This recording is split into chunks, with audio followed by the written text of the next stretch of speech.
Welcome back to the Dry Fire Journal. This is day 186. This is a very different exercise.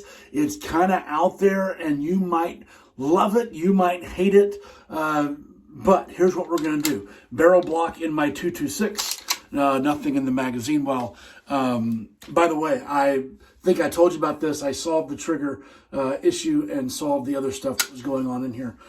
So now my old reliable gun is now once again reliable and still old. Anyway, what we're going to do is we are going to rack our slides no matter what type of firearm you have, even if you're double action, rack it anyway.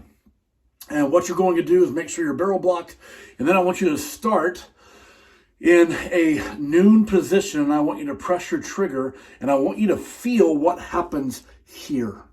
Feel what happens here as you press the trigger, and hopefully nothing is happening.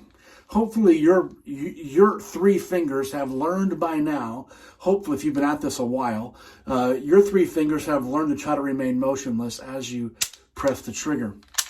What happens when you rotate to 11 o'clock? What happens when you rotate 11:10? What happens when you go 11:10:9?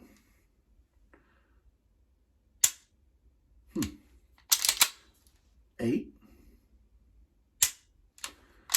Go back to noon, go to 1. If your wrist strength allows you, 1, 2. If your wrist strength and dexterity allows you, 1, 2, 3.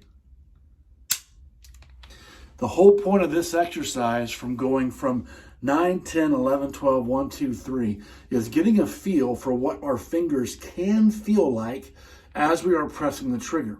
Here's why I want to know what that feels like. And again, I'm paying attention right here.